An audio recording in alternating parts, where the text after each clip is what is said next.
Welcome back to another episode of the Success Times Happiness podcast. I'm your host, Richard Thompson. Today, I am joined by Sam Lucas, a world-class cellist whose life sits at the intersection of elite performance, discipline, and deep personal reflection. From growing up surrounded by classical music to competing and performing on international stages across Europe, Sam's journey is one of sacrifice, obsession, and the relentless pursuit of mastery. In this episode, we unpack what it truly costs to chase excellence, how high performance shapes identity, and why happiness isn't found at the finish line.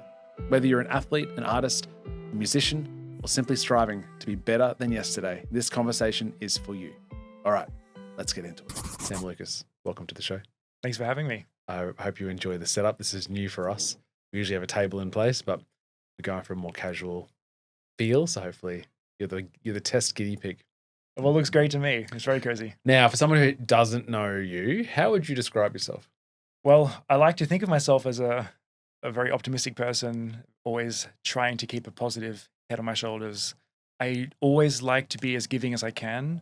I don't always expect anything in return. I just find that the classic age-old golden rule, do for others or by others what you like to have done for yourself and to you. So I think I like to always treat my friends more than I treat myself, to whether it's gifts, whether it's day trips, time as well, just deep conversation. I like to think of myself as a caring person for those around me and those who I care about. I was not expecting to go so deep, but we'll go that way to start off with. It's interesting because that adage is really good, right? To say you want to treat others the way you would like to be treated. But I think Peterson talks about it, how it's like that adage only works if you are someone that should genuinely care about yourself. Mm-hmm.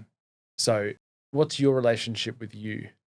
It can be a bit cliche sometimes to think, well, if you don't love yourself, you can't love others. But of course, it does come, that is a fundamental part of being happy. You have to take care of yourself, not only mentally, but physically.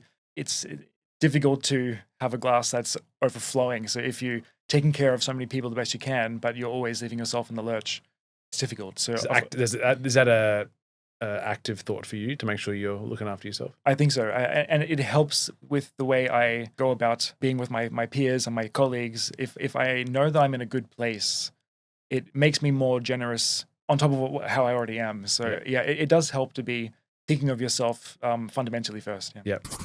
You are a professional musician, and I'm so looking forward to getting into that. But growing up as a kid in a deeply musical household, how did that shape you, both, I guess, in your physical environment, technically as a musician, but also, I guess, your mindset in that place? Well, of course, I think to a certain extent, we are all a product of our environment. So I grew up in a musical household, and that shaped the way I thought, that shaped the way I was thinking, that shaped my interests from a fundamental standpoint. It's not that I didn't have other choices, but I was deeply drawn from a very early age to classical music because that was surrounded in the household. What about classical music drew you at such a young age? Yes, because that was the first music that I was exposed to. So it's just one of those things. If had I been exposed to pop music consistently at a young age, higher chance that I would have been drawn to pop music. I think it's more like that. But yeah, I was very thankful to have been brought up with classical music. Also because classical music is the bedrock for all the music that we appreciate today, including rock, pop, K-pop, and all the different diverse types of music. Genres, yes. Classical music, Renaissance music, rock music, Rococo, Essence music. It's all the bedrock for music that exists today. So in a way, I'm very happy to have been brought up with that kind of music. So it helped. And your parents explaining to you as kids the fundamentals of classical music, or are you just taking that in by osmosis? Yes, my dad especially, because he has a musical background. He studied piano, his bachelor degree in Tasmania. So he has a pretty good knowledge of classical music and just fundamentals, how to practice, how to think about music and how to think about practicing. So he was always there with me side by side when I was practicing, especially the cello. And I started cello a bit later than I did the piano and saxophone, but he was always there to help me at the beginning. So you started piano and sax. Why those instruments particularly? And then what drew you to cello? Yes, piano when I was around 4, and saxophone when I was about 9. Saxophone never went anywhere, although I did like doing it in the stage band in high school. Piano is often a very good choice for musicians, whether they continue playing piano later on or not, because it also gives you a visual aspect and appreciation for the pitches, the notes. So it's not just like the cello where you have to guess where the notes are and it's based on muscle memory. There are no frets like a guitar, and there are no keys like on a piano. So you get that combination of visualization of what the note looks like on the key and how it sounds. So that gives you a good foundation for your ear training as well. And I guess it's a easier path to read the music and that relationship with the keys, right? Absolutely, yeah. So the stave on which the notes like reside in the music on the composition and the piano, they go one hand in hand with each other. So it is a huge help if you start with piano first. Yeah, okay. Lucas Parklands was established around that same time that you went into cello. Talk to me about Lucas Parklands generally and how that was the next level that you needed to be surrounding yourself in with these amazing musicians coming basically to your backyard. Lucas Parklands was just created by my parents to support and promote local musicians. Initially, local musicians. It became more international after a while. I think coincidentally, it helped me as well. But of course, we reached out to prize-winning piano players and string players over the course of a few months and a year after it was established. It really went uphill from there because of its unique position. The concert hall is within a rainforest and it holds up to 200 seats. There are not many house concert halls that are quite like this. Not only visually, it's spectacular, but it's a sanctuary for musicians that can come and practice. Professional musicians that can come and practice in isolation from the busy world that they live, and they can get back on track with their routines. And that it has been a safe haven for a lot of world-renowned pianists actually who have come in their off seasons from their performing and get back in shape on the piano before they go off and do their tours again. So that's generally what it's been about. It's been about promoting local musicians and international musicians. For me, yes, I did start playing the cello at around the same time when I was about 12. So it was just a very lucky coincidence that such high caliber musicians were week in and week out in my home. That meant I got to talk to them about what it was like having a life as a musician, especially at the highest caliber, not just playing music for fun, but they were really touring the world, and which is something that I wanted to do as well. So it helped frame my mindset, not just the way I practice, not just the way I was interested in cello, but my mindset was always drawn to bigger things, bigger pictures. And so I think mentally it was almost more of a advantage for me to have that kind of surrounding. By having people who are well progressed, I guess, musically, but also in life than you at that point in time. And you're able to almost like lifting the veil of going, well, that's what's available. That's what's out there. How important is the physical space for a musician? You talked about being sort of reclused outside the busy world. Yeah. Is that common for classical musicians? It is. And you see it a lot in composers. Some of the best compositions written by composers were written when they were in isolation. Brahms is a good example, but there are other fantastic examples. He would often go into the woods or go into isolation in some of the nice local seas in near Switzerland or in Bavaria or in Austria, and he would seclude himself and write classical music and be influenced by the nature, by bird calls, which would become motifs in his writing, waterfalls which would trickle down over the rocks, and that would become a motif in his composition. So for composers, that's very important as well, but for musicians, it's equally as important because we're always having such a high stress career. We're always on the road, living out of suitcases, especially if we're soloistically inclined. And if we're playing in orchestras as well, we are performing multiple operas and symphonic concerts all the time, and there's not a lot of time to yourself, and the demand is extremely high. So like having that time away from that to practice is completely necessary, and also for your inspiration and resetting your love of the craft again. Not that you lose it, but you do get very weighed down by the stress levels. So it's important for your well-being as a musician. From when you picked up the cello, as you progressed through high school, you would have you were successful in local, state, and national competitions. At what point did it occur to you after speaking to these people that have come, international musicians that have come through Lucas Parklands? When did you think this could actually be a career for me? Was there a pivotal moment, or is it just layering that evidence and seeing your progression? There were two pivotal moments that I can remember. The first one was about a week after I started private lessons. All right. So my grandmother knew that I started playing the cello because my father informed her about it, and she was also a classically trained pianist and music teacher. So she had great appreciation that her grandson got to continue the craft. So she sent me a CD, cello CD, which to this day is still my favorite cello CD, of a German cellist who was one of the greatest cellists who have ever lived, Daniel Müller-Schott. And that CD was a recording of the Elgar Cello Concerto and the Walton Cello Concerto. And I listened to that CD a week, 2 weeks after I started playing the cello. And I said to myself, if the cello can play that well, if it can sound that good, then that's what I want to do for my life. I want to create a sound like that. If I can dedicate my life and my cello playing to being at that level, fortunately I haven't gone to that level yet, but I'm always trying. So that was the first moment that I didn't realize that cello could be played that well. And so I wanted to pursue cello playing in practice so that I could sound just like that. And the next moment was a few years later when I entered a national competition, which was for under 18s. And it's the biggest of its kind in Australia, that age group. I got accepted into the final round after a few rounds. That meant I got to play in one of the big halls in Queensland and with the orchestra there, concerto. And I didn't win that competition that time, but I do remember the feeling of being on stage playing the Dvorak Cello Concerto with an orchestra the first time.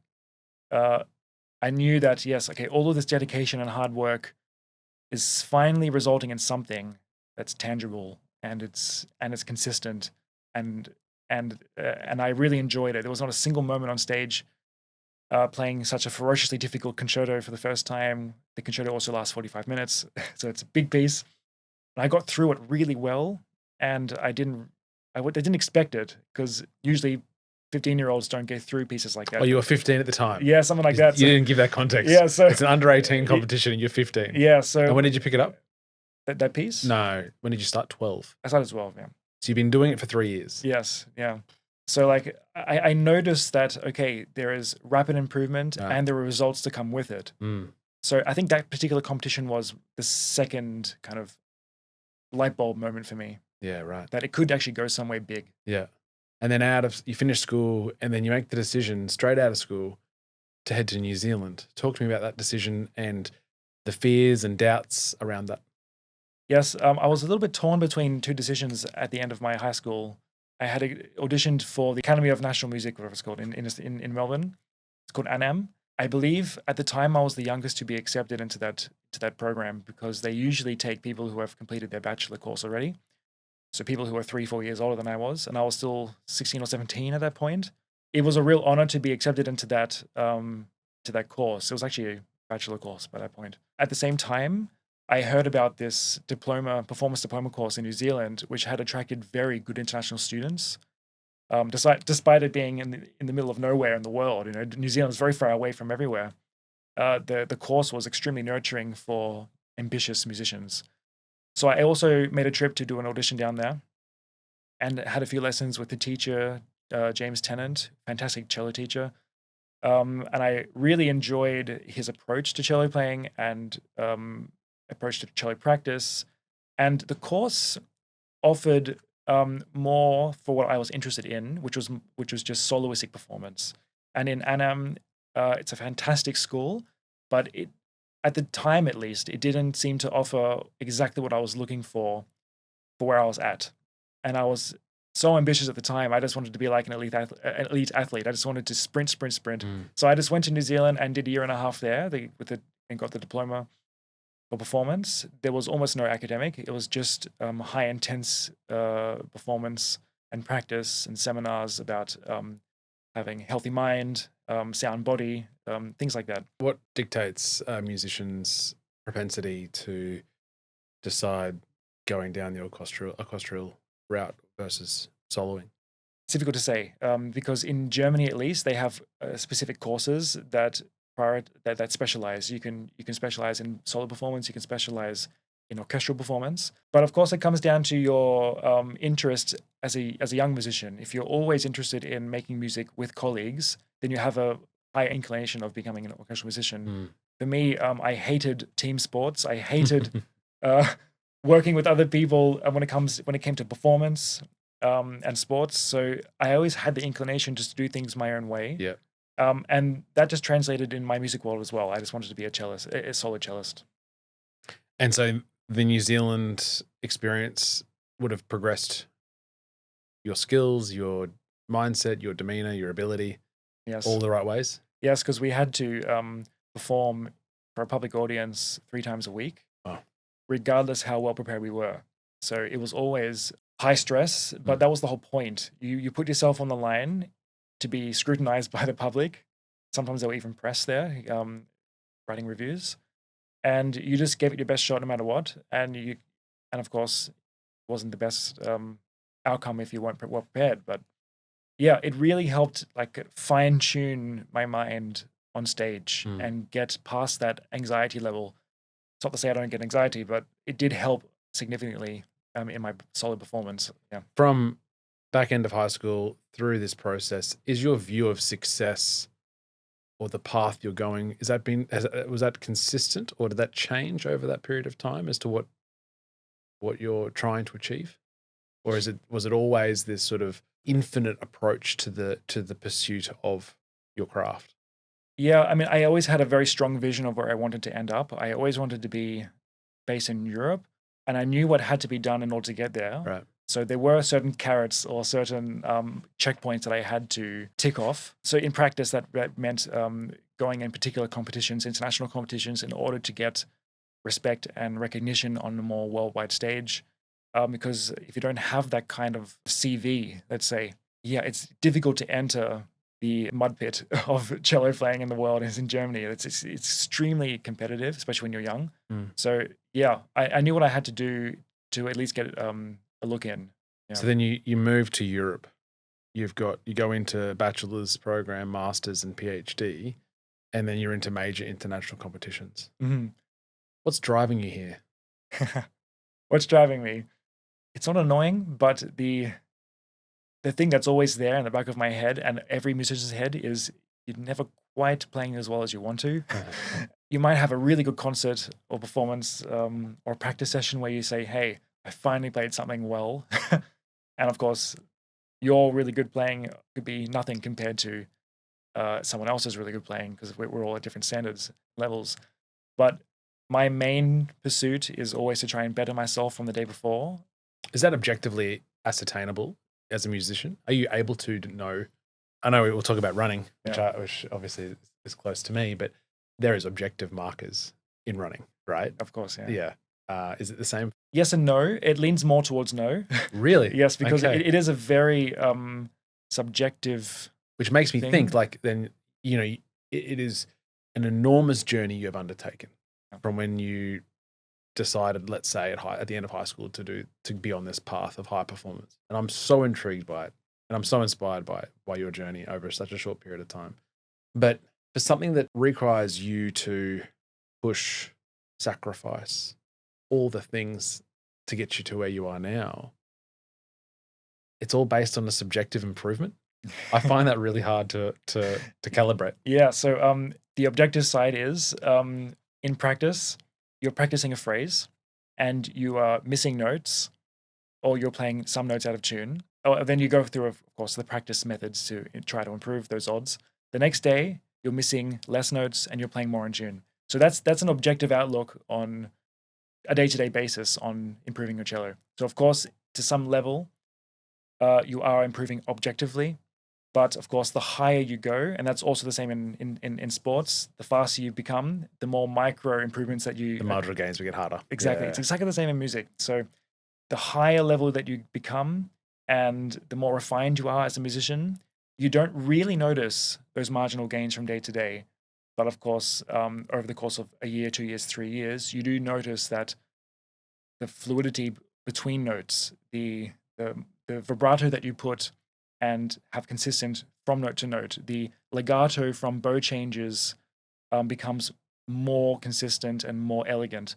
These are the marginal gains that we start to look for the higher and more advanced you become. And if it's anything like sport for me, there's so much value in the pursuit of that. Yeah. Right? Yeah, of course. It may be 0.5% and it may take you a year. Yeah. But the pursuit of that is so sustaining. Yes, I think it's the best part. I mean, love the grind is the good old saying. Yeah. And I love sitting down and just kind of just roughing it out. Also in the running, but of course in the cello playing, it's a lot of fun, and not a lot of people have the patience for that. I don't think. And just getting back to the subjective side of it all, I could play something that to me is at my best. Doesn't mean it always will be, but I could find that really good. I was really happy with how I played that. 2 years later, I come back and listen to that same recording again. It's just mediocre. There's nothing good about it.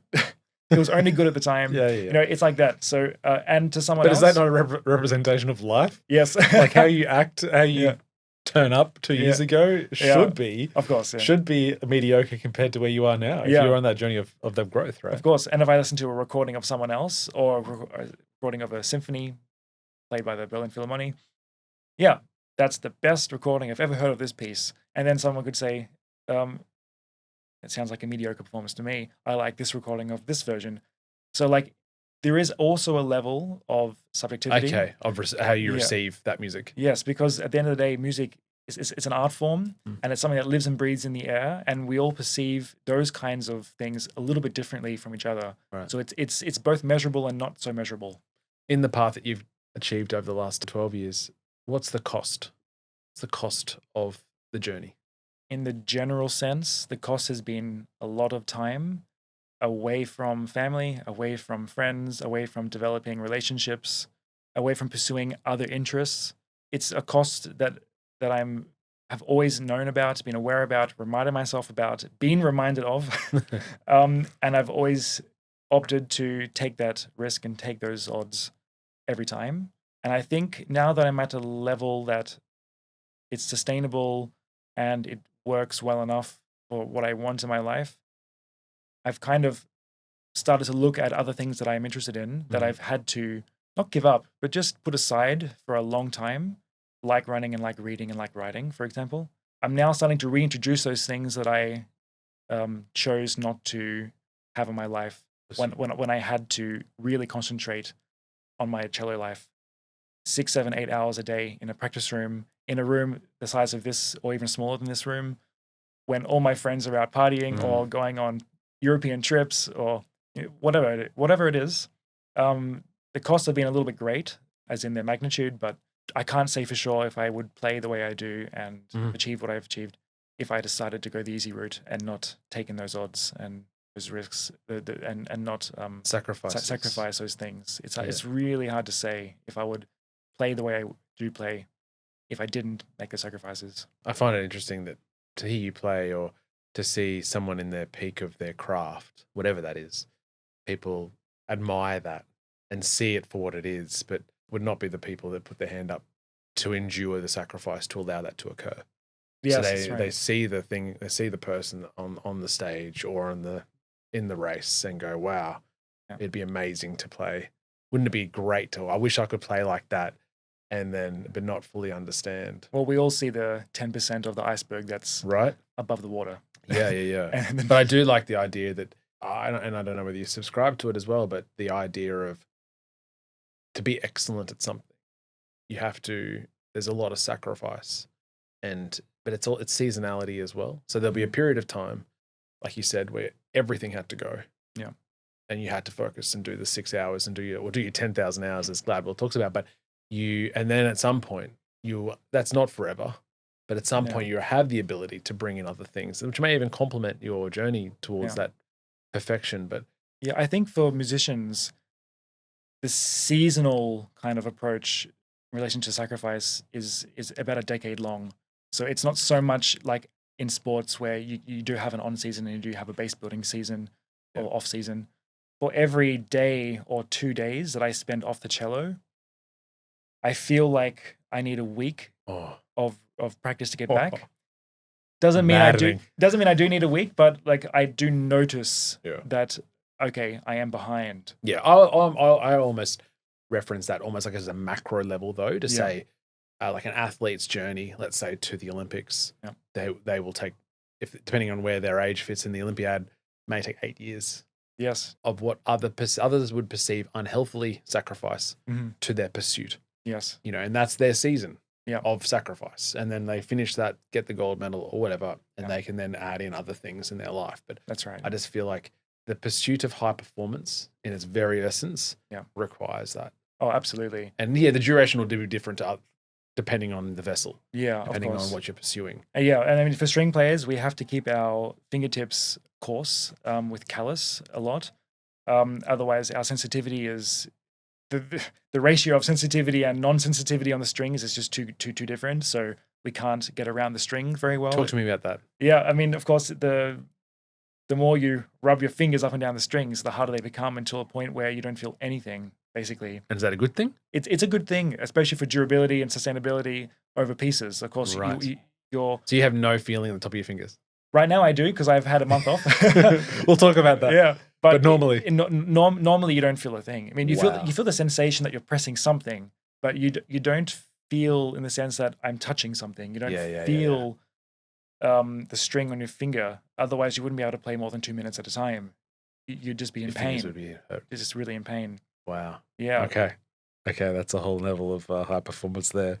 So you have a solo career, it's going well, and you make the decision to go into being a principal cello player for orchestras, which ends up being a position in a major German orchestra. Yeah. That's where we find you now.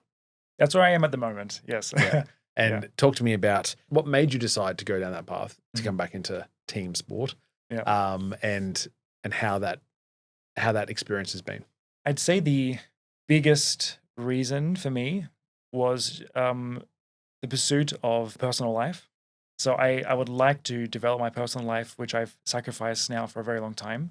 And with those responsibilities come financial burdens. So I would like to be in a position where I don't have to rely on the next phone call for a concert every single time. As a soloist. Because that's really what we... Your own business, basically. Yeah, that's right. I mean, of course, I have management. I have a management team that takes care of me. I'm very thankful to have.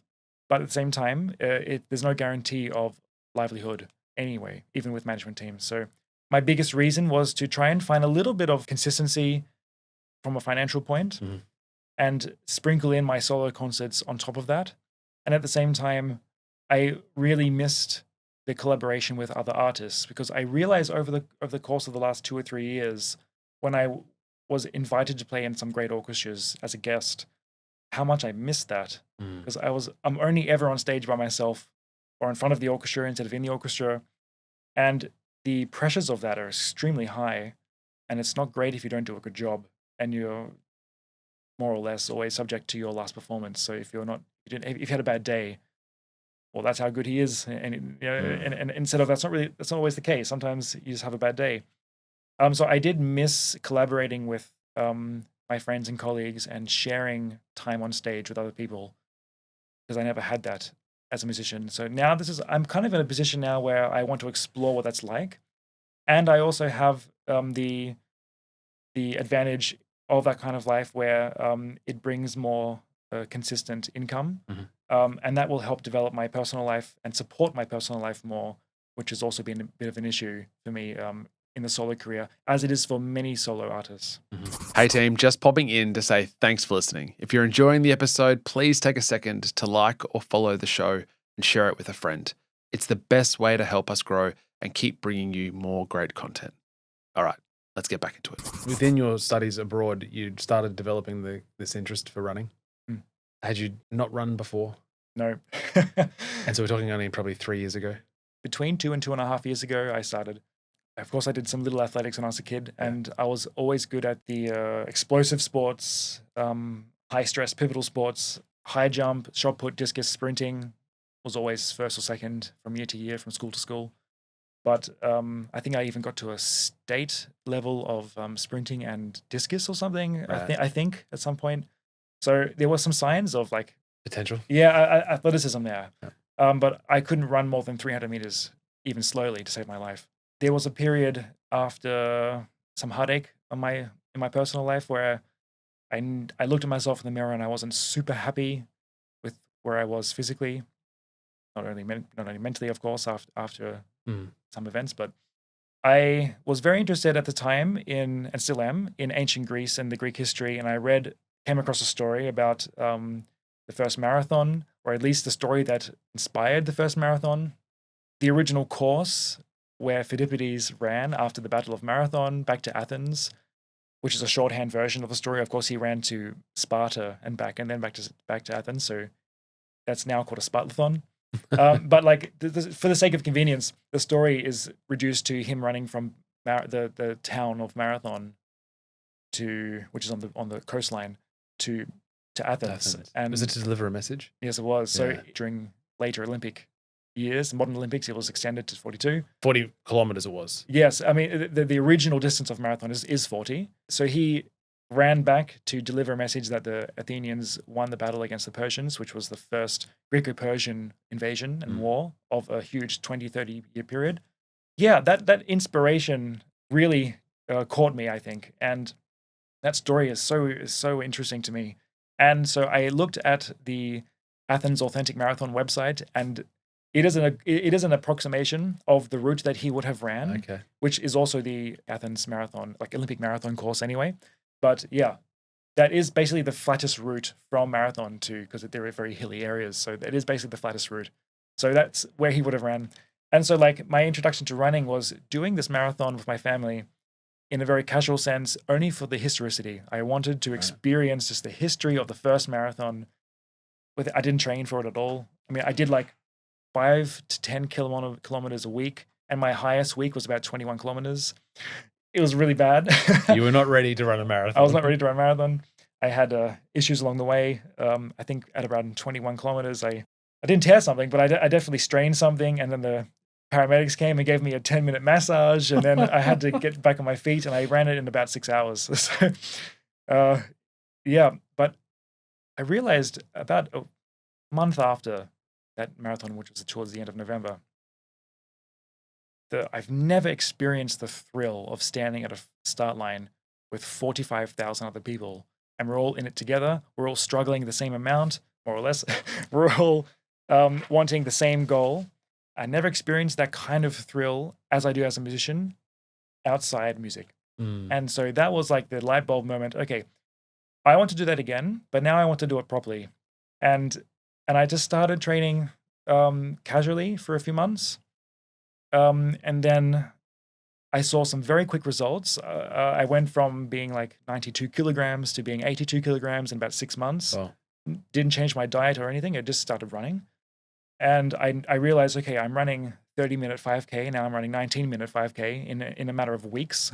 And I'm thinking that can't be normal. So I knew that there was some kind of genetic predisposition to athleticism or something along those lines. I knew there was something there worth pursuing with some interest. And so, yeah, I joined a club and got some information from coaches, got help from professional coaches. We also have in Düsseldorf 2 Olympians, Henrik Pfeiffer, one of the greatest German marathoners.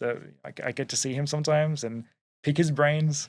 And yes, it kind of went from there. I really enjoyed the structure of training, and it helped me with my fitness at the cello as well, because being fit in the body meant I had more stamina on stage. My heart rate used to be like 60 something resting heart rate, and now it's like 42, and when I'm asleep it's like 33. So that helps when you're on stage when you're nervous. Like you have this internal control of your body. What's your heart rate doing when you're performing? It's usually very low. Sometimes it fluctuates when there's a difficult passage coming up. I'd say like the state of my body metabolically is always very low when I'm performing. Much lower now than it was before I became more athletically inclined. Sure. In readiness for this, for our chat, I had a look at the idea, and something that I did not cross my mind was the athletic requirement for playing the cello, because I'm naive, and I think, well, what level of athleticism do you need to play a musical instrument? Yeah. But because of the size of it and because of the range of motion that you have to do constantly, there is some element of muscle endurance and muscle strength. Yeah. Particularly, obviously, when you're practicing for 6 hours a day or you're performing a huge piece. I would have thought that if you've got really strong that range of motion and the muscular strength there, then it's going to be a huge advantage. Definitely. This is a bit of a point of debate. I don't suggest that the cello is like hitting the gym. No. But I suspect that it may help. But we do a million repetitions a day, right? With our right arm on the bow, with the bow on the string. So, yeah, this is the point of debate amongst musicians sometimes. Music is a sport, or music isn't a sport. Playing a cello or a piano or whatever is a sport or isn't a sport. My philosophy is music is not a sport, but playing an instrument to the body is a sport. The body doesn't know that it's playing a cello. It's just doing movements to require you to play a cello. Right. So, like, to the body, yes, it is a sport because you're doing repetitions. You're developing lactic acid in your muscles. You're doing it. You're doing repetitions all the time. You're getting fatigued. You're improving. You're adapting. Your muscles are going through constant adaptations. So yeah, it is to the body a sport. Of course, we don't like to think of it that way, but because music is an art form. But yes, to the body, it's very athletic, and it's important to be physically fit. I think because it can only help your sustainability and be injury-free as a musician. And when we're talking about small wins and marginal gains, you've come across the Norwegian training methodology, which is for the athletic nerds out there. It's very much focused on sub-anaerobic lactic acid thresholds, small doses, but a lot of them. You've found amazingly that as a sample size of one, that you have found that your ability to play the cello has improved because of the exposure to lactic acid in your running training. Exactly. And this is coming from someone who's you're on the journey of perfecting this craft, and it's like, how much more training do I need to do in musical training? And then all of a sudden, you do a few sprints out there and to max, and you're a much better player. Like I said, sample size of one, but I am right now in the middle of trying to develop a methodology for cello practice and or just string instrument practice that is more scientifically based. Because we do a lot of our practice which is just based on feel, but I go by the standpoint that feelings on their own are not a reliable pathway to truth. So we have to combine that or isolate our feelings at least in order to find something that's reliable. And of course, the way we have been practicing for our whole lives is reliable enough, but is there a better way? I wonder. And I'm really interested in developing some kind of written analysis, written research of a version of the Norwegian threshold training method to string playing. Because when we do a million repetitions a day, especially the fast repetitions, there is a stroke called sautier in French. It means to hop or to bounce. Sautier, which is a wrist movement, and it's very quick. It's usually probably the second quickest bow stroke we have. The fastest will be tremolo. But sautier is a stroke that is just riding that red line between, okay, I'm building a lot of lactic acid and I can't sustain it for more than 2 or 3 minutes. But if I go ever so slightly, I can sustain it for 6 or 7 minutes. But you don't probably get the outcome. Yeah, that's right. So I'm thinking like there must be a way that the way I do in training, which is lactate meter testing. Is I prick my skin, I look at the lactate measurement, and I'm millimoles, looking minimal. I'm looking for between 2.5 and 4.0 or 4.5 an lactate threshold 2 range. That means I know from a biological and chemical point, I am in the correct zone for what I want to push my lactate threshold endurance. So, and similar millimoles are being created in the blood lactate, when we're doing particular techniques on the cello. And I wonder, is there much benefit to practicing and getting to a point where, oh, I'm tired, I have to take 5 minutes off now. And that comes every few minutes, because sometimes it can be quite vexing on the muscles. I wonder if there's a method where we could always be sub maximal or sub threshold in our movements as a cellist. That means we can sustain for longer, and we are not always overreaching, and we're not getting sore as often, and we can test our blood to make sure that we are always in the right that range. in that range. I it's a bit far fetched, but I think there's something there that we can explore that can be the next step in practice methodology or practice methods for string playing. I think there's something there. I love that. Talk to me as well. We haven't touched on this. The story behind your cello. How long have you had that for? And what's the history of that? How old is it, and where has it come from? Yes, I've been very lucky to play on 2 spectacular cellos in the last while. One cello I have now officially given back to the Musikhochschule where I've been studying, because I now have another cello. That cello that I gave back, that I did play for about 3 years, is a Niccolo Galliano 1725. Yes, that cello was. I mean, it has a lot of history. It depends on how far we go back, but if we go back to the time of when it was made, yeah, it was made for the royal family of Naples at the time. So during the unification of Italy under Emmanuel II, this cello was gifted to him. So it became a royal cello for a second time. And that's a long time ago, 18th century. So like, it already had a lot of rich history in the cello. But if we fast forward to the Second World War, the time of the Second World War, the history of the cello went a bit darker.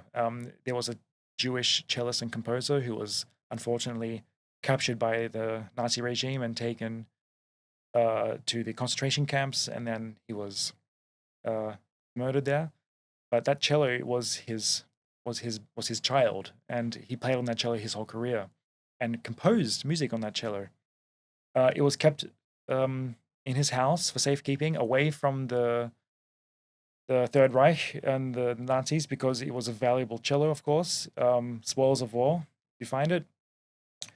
It was gifted to his daughter, and many years later, that cello was recovered because he left a note that he wrote on the train to Auschwitz. Throughout the note, as many people did at the time, their farewell notes, basically. And a little part of that note mentioned that I have this cello, and it's in this building, and it's hidden in this area. Please, someone find this cello and keep it safe. And please find my daughter and give it to her. And out of all the thousands of notes that were either destroyed or burnt or ripped apart and lost, that one survived. And that's how the cello stayed in the family and stayed free from the spoils of war. And so, yes, we fast forward to today, and the cello was sold by the family to pay for the daughter of Paul Hermann, her studies as a doctor, and now today's world, it belongs to the Hochschule, so the music conservatorium where I've been studying, and they generously loaned me the cello for 3 years to play, and it was really another big step in my career, I think, not only because of the historicity of the cello, but I got to play that cello around the world. It's a famous cello of the world, so being associated with that was actually a bigger deal than I realized at the time. Right.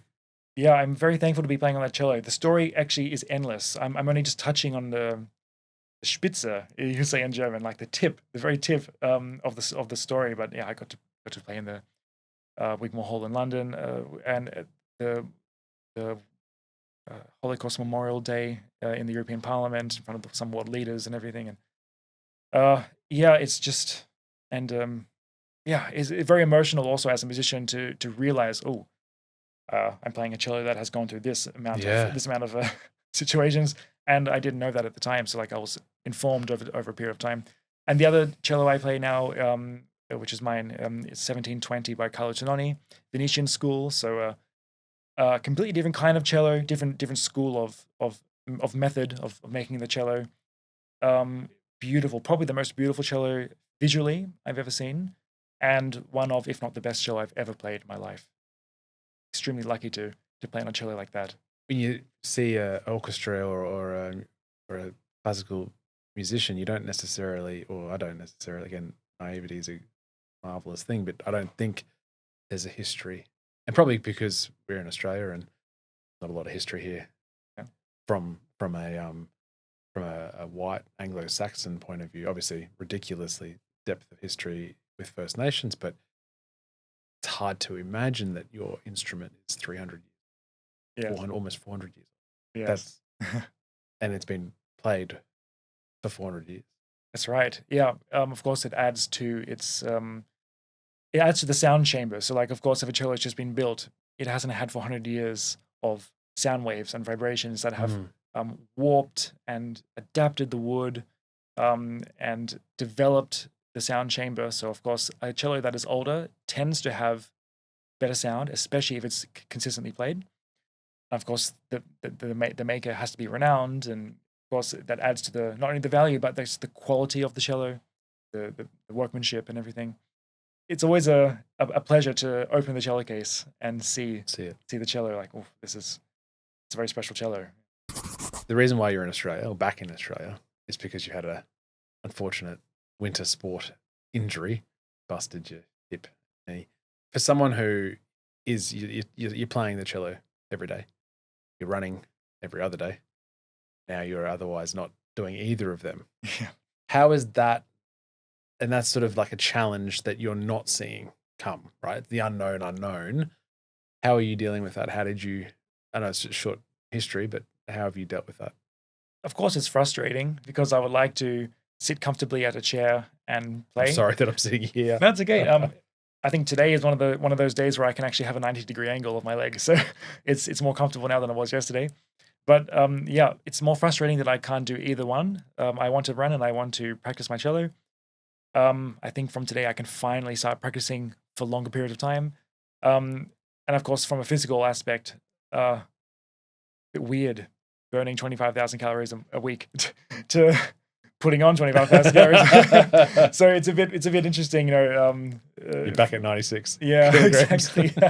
But yeah, it's more frustrating. But what's most important in this period is being able to recuperate with my family, being back in Australia where it's nice and warm. Germany's very cold right now, and I would have been recuperating in isolation by myself. Yeah, I have to thank my parents so much just for bringing me back and assisting me with the recovery.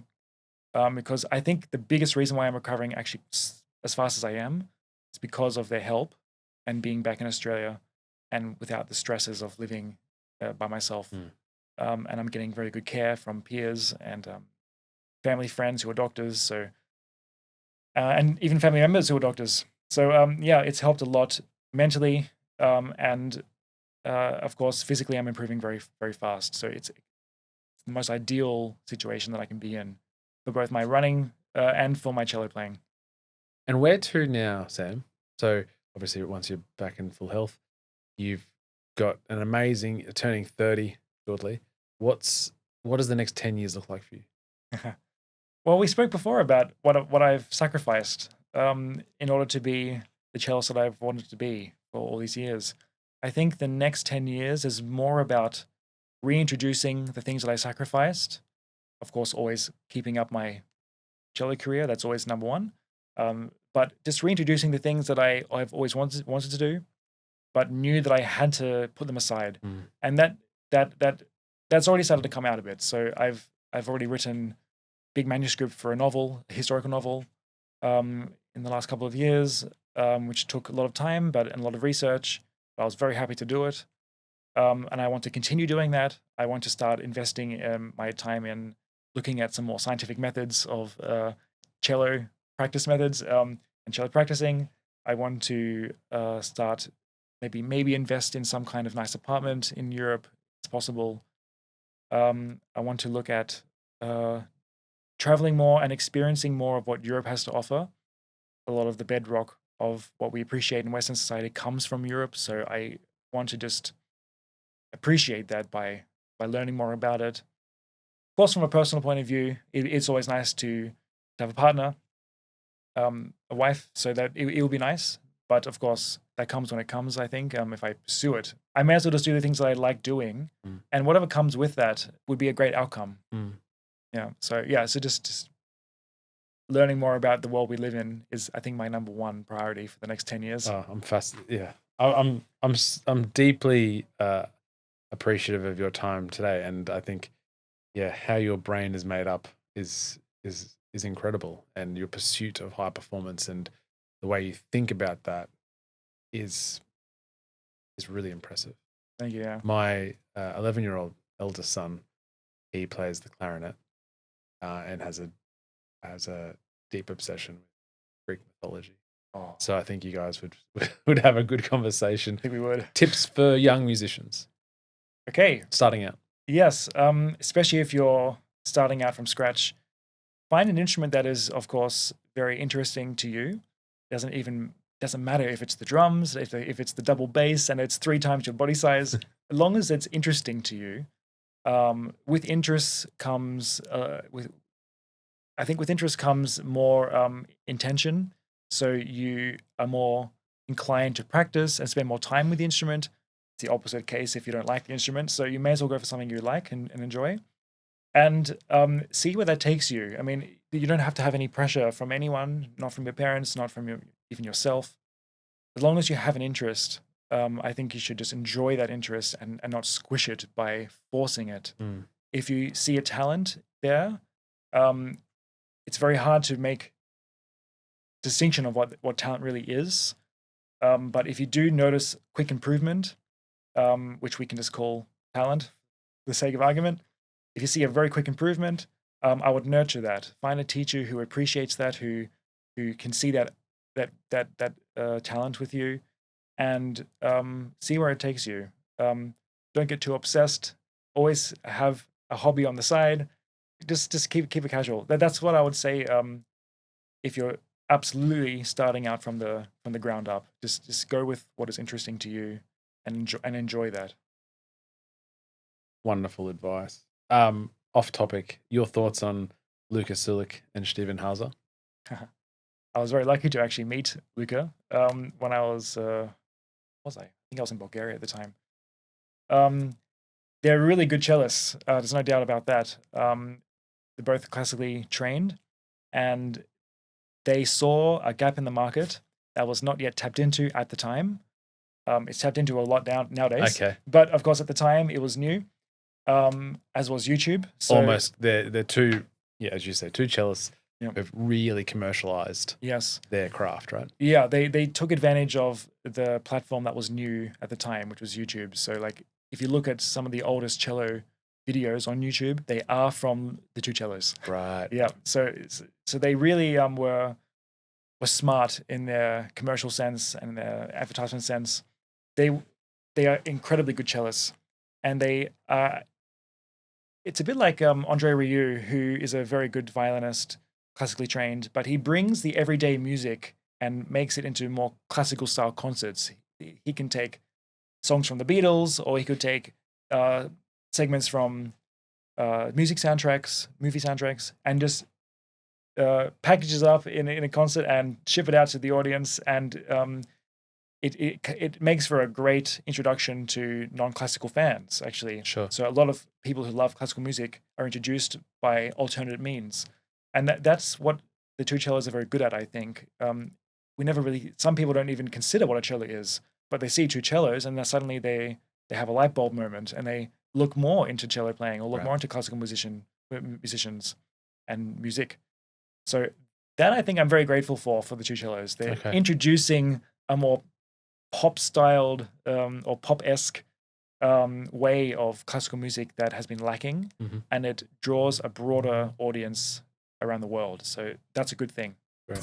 All right, before you go, 5 quick questions. What does success mean to you? The pursuit of happiness in what you're doing, and the combination of that and living from it. So being able to be happy and have a lifestyle and livelihood from that helps, of course. We have to live. But I think being happy within yourself and knowing that what you do has a positive effect in the world in which you live. All right, I'll flip that then and say, what does happiness mean to you? Happiness. I think happiness comes a lot from appreciation of the world in which we live. So if you're interested in something that is meaningful to you, that can bring you happiness. Happiness can be more subjective to some people. So like, what's happiness for me is just something else. It could be unhappiness for someone else. So like, you got to create your own happiness, just like you got to create your own meaning. Happiness for me is doing well by my family, being ethical to other people, and keeping a sound mind and sound body. Piece of advice that you would give to your younger self to put on a billboard for the world to see, what would that be? Start getting into physical sports sooner. Take care of your body sooner rather than later. Yeah. Because that takes care of your mind as well. A sound body, it goes hand in hand with a sound mind. And normally in Germany, what's your morning routine look like? Nowadays, in the winter when it's very cold, I wake up as late as I can. What time is that? Between 8 and 9, because it's still pitch black until 9:30. So like you're getting to work when it's still really dark, and -5 or 6. So and that also means getting to bed, falling asleep quite late because it gets dark extremely early. So I try to utilize my sleep in the winter a lot.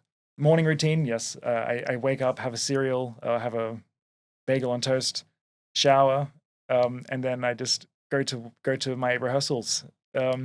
And in the summer, it's a bit different. I wake up and I go for a run or do some kind of home workout, whether it's just stretching, dynamic stretches. There's no running in the winter? Oh, there is. It's just not in the morning. Okay. Yep. And then someone that you know that, and it could be anywhere in the world because we can do this virtually, who you think we should have on the show for a conversation? Anyone in the world? Anyone that you know who you think would be a great... That I know. You think would have a great story to tell? I think my professor would be interesting to have. He's a cellist as well, and he's regarded as one of the great cellists who have ever lived. He's very philosophical, one of the most switched on people I've ever met. And along with that, he's also a fantastic cellist. So I think he would have a lot of interesting things to say. Yeah.